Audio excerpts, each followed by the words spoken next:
Work should be fun. The future of work should be fun.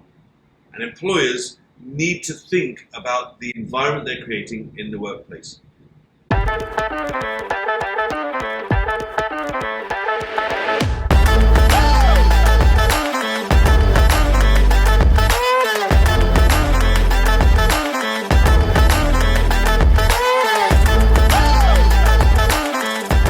Hello everyone, my name is Asha from the Intelligent Enterprise Institute. Welcome to the Envision Beyond interview series. Today we are at Hult International Business School in London. Come join me.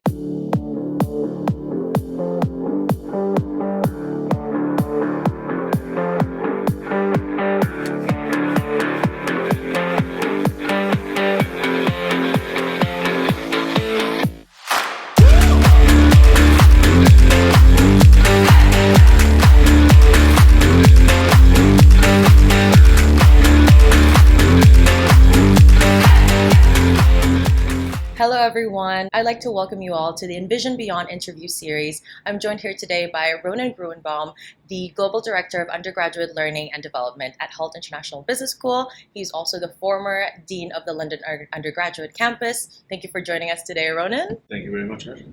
So could you please start by telling us a little bit more of what your role entails? Absolutely. So the job title doesn't really reflect what I do now.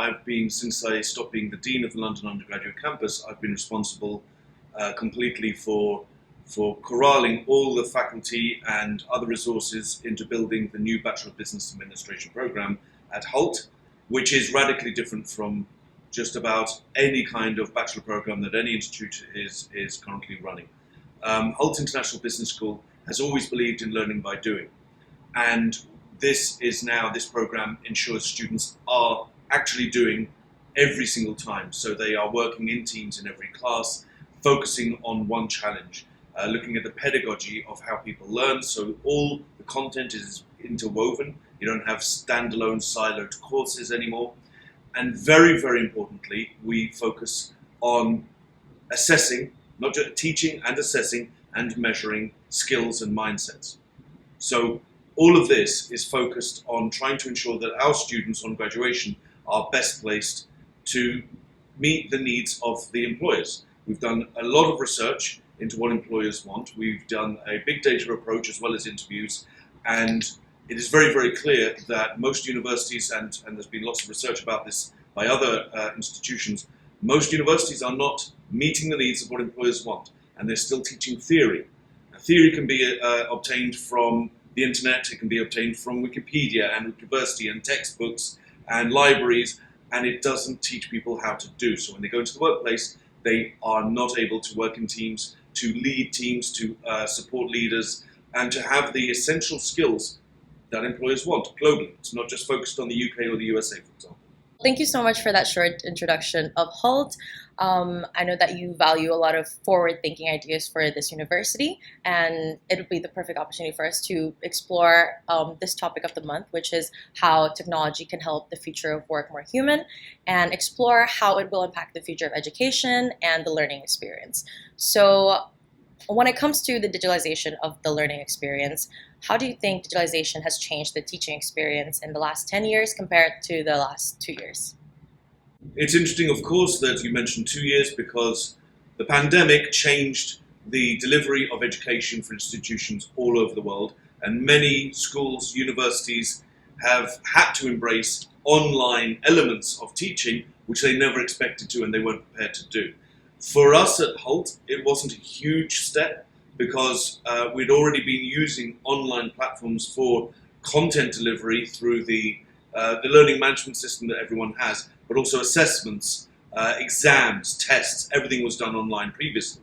So the biggest challenge that we had was training up our faculty to use Zoom, which of course everyone ended up using. Some used Teams, some used other resources. Maybe the biggest step was when we started having students back on campus. And having students on campus with some students at home, it means that there's a certain level of hybrid learning. I've been to lots of conferences, spoken to peers at other institutions, and there are all kinds of ways different institutions have tried to approach this. The way Hult did was by redesigning our classrooms so that we have students online simultaneously participating in a class with students in the classroom. It works, but it's not an ideal experience. You still can't have the same experience of a university education, and you can't get that experience of working together in teams online. I know that you really value the in-person learning experience here at Hult. So how do you think this digitalization will influence access to education, and how would this change the Hult experience in the future in person? Digitalization of education is nowhere near where it could be, and to my knowledge, no one is yet achieving that. So you do have some universities experimenting with the metaverse and having completely digital virtual experiences in virtual reality classrooms. Back in 2006, I remember speaking at conferences about the future of education and how eventually we will be using elements such as virtual reality. In those days, it was Second Life that was the dominant platform for delivery of education, where it's not simply using this two-dimensional online system such as Zoom or Teams, where people are getting virtual classes, simultaneous virtual classes. You can have asynchronous learning, of course. So there's been a huge growth in recent years of MOOCs. Platforms such as Coursera and Udemy have allowed lots of people to access different types of education and learning, gain certificates, badges, even gain degrees through online learning. That's been there, that's developing, and that gives access to a lot of people around the world to an education they may not be able to have otherwise. So the digitalization of education is happening because a lot of institutions are simply transferring those lectures online, but they're not embracing the opportunities that digital have. Virtual reality allows digital education in a new way. It means that people can be participating in the same class and same projects from around the world and actually taking part. Vocational training has been doing this for many years, so learning how to dismantle and repair a boiler without having the danger of it exploding. All of these things can be done using virtual reality in new ways. But I think there's still a lot of experimentation needs to take place. And we still are in the same place, as I said, that you have one expert talking to the students. What we haven't yet reached is what I call the crowd in the cloud, where everybody is learning from each other. And we have crowdsourced education where everyone is able to contribute and participate in those contributions. That will come one day, I believe.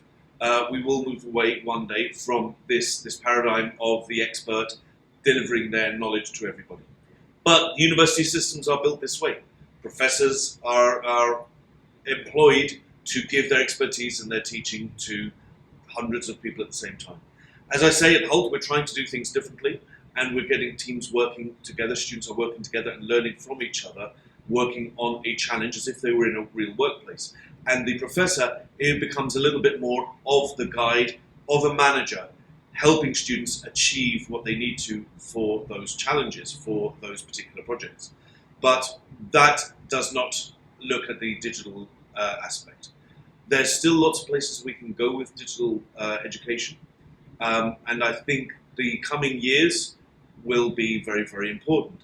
Ray Kurzweil, the futurist, says that if you look at the 100 years of technological innovation that we experienced in the 20th century, we will experience something like 20,000 years of innovation in the 21st century. If you consider where we are now with the use of the internet, we're going into the fourth industrial revolution, where everybody is connected all the time, where you have the ability to have video conferences, which for years were science fiction, where you do have the ability for students to participate in classes virtually. All of these things are unthinkable 10 years ago, and certainly 20 years ago when the internet was still, the World Wide Web was still very much in its infancy. So as virtual reality grows, as the metaverse as a concept grows, as the user experience and the interfaces develop more so that it is a more natural way for us to interact with each other, then I think we're going to see some really interesting experiments by some thought leaders. But there is still a very good question of, is that meeting the needs of employers? Employers are still not doing that very much. They are not having their entire business practice happening in the metaverse. They're experimenting in some cases, but still the biggest digitalization of employment is people having video conferences, having Zoom meetings instead of having to go around the world and using up their carbon footprints. And it's a bit of a symbiotic relationship. Universities and education won't change until they see the need from employers. Employers aren't changing because they are from a different generation. And in most cases, they like to stay with what they've got. So it is only when Generation Z start moving fully into employment and start changing things from the inside that we'll see demand from employers changing what they want from their universities that are feeding them with graduates. Then the universities will iterate and then it will change. That, and after Generation Z, I think it's Generation Alpha, these next 20, 30 years will be radically different from the education of 100 years ago. So in terms of the future of education, what are some of the biggest changes that we can expect in the future in comparison to the way we work and learn today? Education hasn't really changed for thousands of years. You still have this idea of the expert, the sage on the stage. They often look like me, they're a certain age and they've got white beards, they're often male, and they're telling people how things were in the past. They're telling people about the research they've done, which is important, but they're usually just at the bachelor level teaching knowledge. They're teaching this concept of theory which is in the textbooks, and theory is important, but theory doesn't help you actually do the job. Most students, when they go into a business school and they're studying a Bachelor of Business Administration, they clearly want to go into business.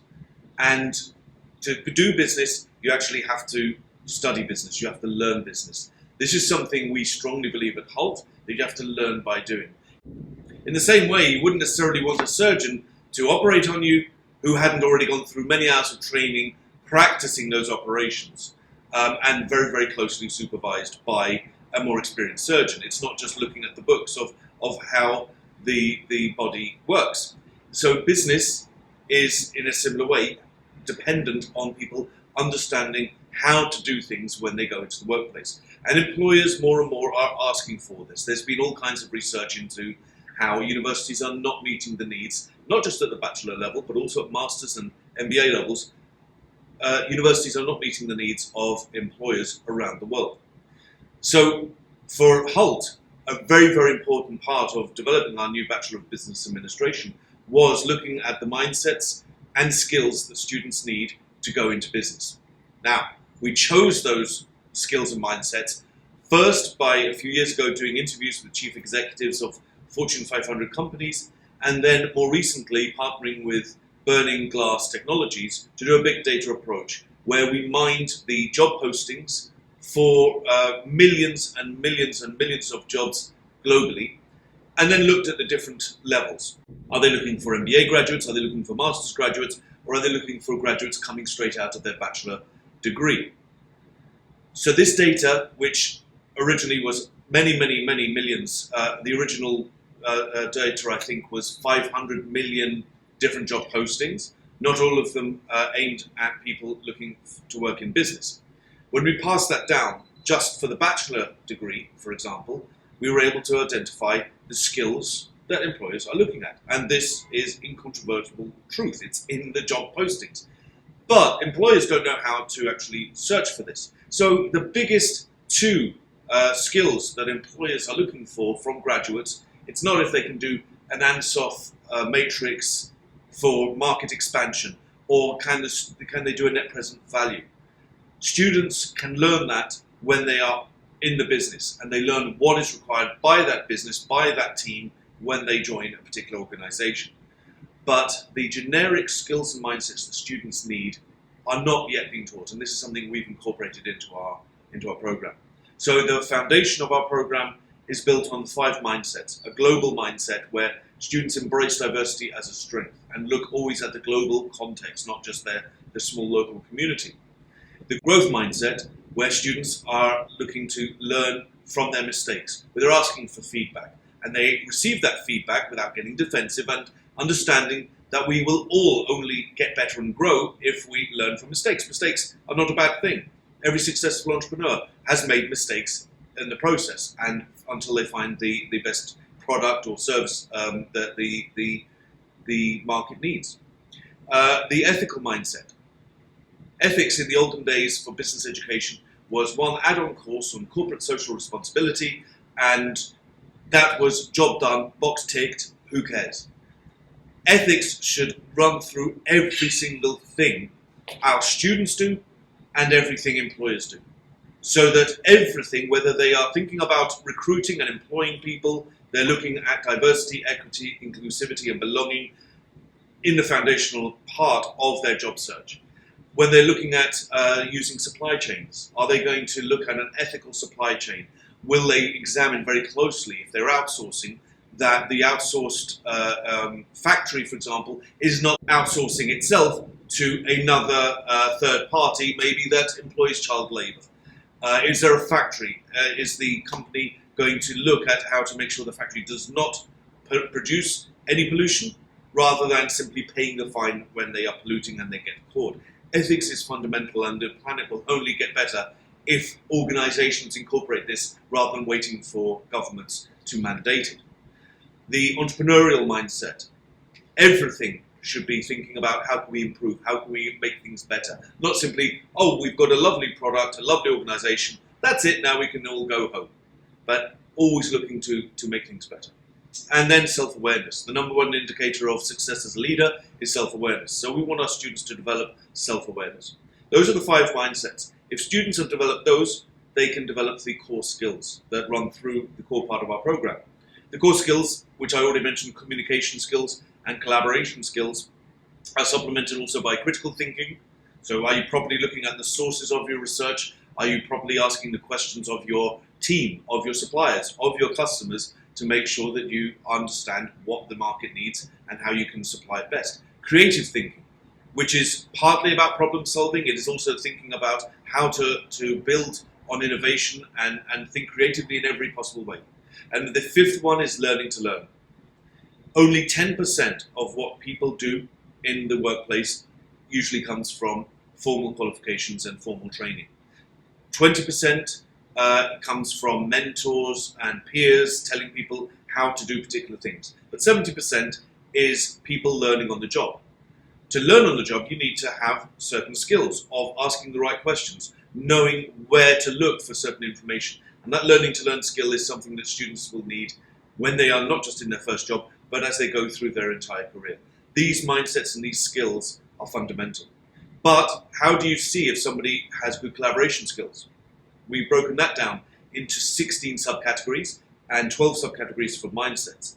Those categories then are broken down further into 39 practices for our core skills, 22 practices for our mindsets. And these are now tangible elements that can be identified in an individual. So we've built out rubrics so we can actually assess our students in every moment, every kind of assessment, whether it's a presentation, whether it's a report, whether it's a live challenge with a client, whether it's an observed team discussion. We can identify with specific practices. For example, one of the parts of collaboration is if the student listens actively within their team. Now, that is a practice that can be observed and it can be tangibly measured, and the student then can receive that feedback of whether or not they were listening actively and how they could adapt. And to supplement this, every student has a personal or a student development coach that helps them go through that feedback and understand their strengths, but very importantly, their weaknesses and where they need to work further.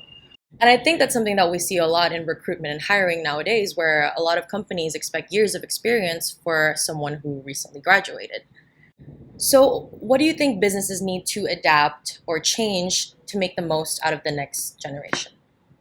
In a post-pandemic world where students have been studying online and they realize that they can study from home, and many businesses have told their employees, you don't need to return to the office and you can work from home forever.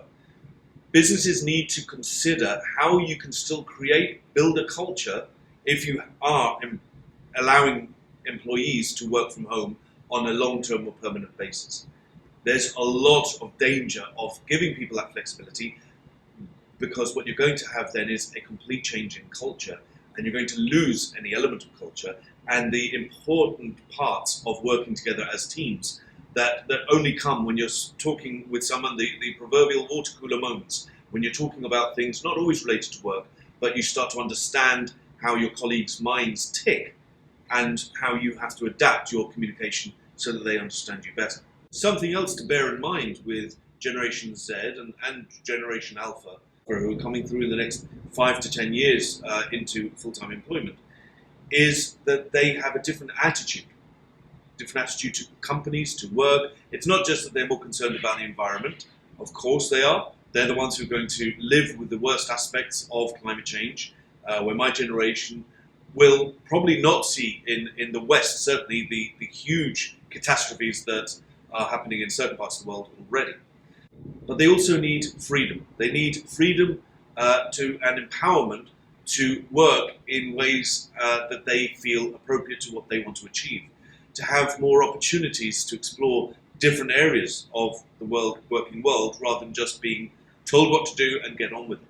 The idea of being a wage slave, of working in an office from 9 till 5, doing the same things day in, day out, fewer and fewer people are prepared to put up with that. And they need more challenging environments in the workplace where they can stretch their own imaginations, stretch their intellects. And not every organization is prepared to do that. The best organizations are. Google's a great example. They, for over 20 years, have allowed their employees 20% of the time just to work on projects that interest them.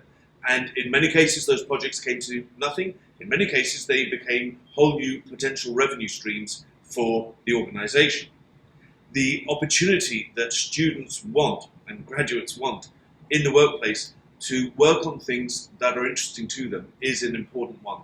And more organizations have to bear this in mind. I think gone are the days that people will be working in large offices from 9 till 5 or 9 till 6 doing the same repetitive tasks, because they aren't going to put up with that and they will seek other opportunities. And if the organization can't offer them that kind of variety, then they will have a problem with keeping their employees and will have very high recruitment costs because there'll be a high turnover. It's really, really good that you mentioned that, because it's something that the Institute really embraced about the future of work, how technology can actually allow us to allocate resources to do more fulfilling responsibilities instead of all those repetitive tasks and challenges. So taking into consideration the technology and how the work environment is constantly changing, what aspects do we need to relearn as humans to make the future of work more human? I think it's the future of life, not just work. When you look around in many situations, if you go into a restaurant, you see people on the underground, you see people in bars, in shops, and when you see them in the offices, they communicate less than they did in the past because they're looking at a screen. For the future of work and the future of education, we need people to communicate better. And this is something that has been exacerbated by the pandemic, but was already a problem beforehand. People got used to being alone, not interacting on a daily basis. We do have many, many young people who've spent 2 years of schooling at home, and they haven't been interacting with school friends, and some of them have lost that ability. We have young children who've really struggled when they start nursery and preschool, because that initial 2 years they haven't been interacting with other toddlers, other babies. And all of us in general have to learn to put the mobile away, to turn it off, to put it in our pocket, to put it on airplane mode. Not so simply that we're paying attention to whoever's with us, but also so we're not distracted. So we can focus on what is happening around us. We can look around us, see the world, see what's happening to the world, and interact with people on the street, interact even with simple facial expressions and smiles with people on the underground, rather than just being buried and blinkered and looking at our screen. So in a nutshell, how does a more human future of work look like to you? Work should be fun. We spend more time at work during daylight hours than we do in any other place. We spend more time with the people we work with than the people we love. So we should try and make sure that the environments where we spend all that time, our workplace, should be fun, that we have a fun time with our colleagues. That also means that the actual work should be fun. We should try and gain enjoyment in it. Now, there's a lot of repetition that we all need to do in our jobs, and answering emails and doing things which are a little more transactional rather than transformational. Now, the future means that we're going to be able to have a lot of these things automated. And we want to use AI and robotics to get rid of the mundane, repetitive tasks so we can spend more time doing the things we enjoy. But if we don't enjoy work, then we should be changing our jobs. And the future for students, for graduates, for young people, don't think about money, think about what you enjoy, because that is what is going to be important. The memories are going to be far more important than just whether or not you're able to afford a better quality jacket or going to a particular restaurant. Try and enjoy life. Try and enjoy the world of work. Well, thank you very much, Ronan, for your time today and all the great input. It has been a lovely conversation. Thank you, Asha. It's been wonderful talking with you. And thank you to all of you watching. This has been another Envision Beyond interview series. See you next time.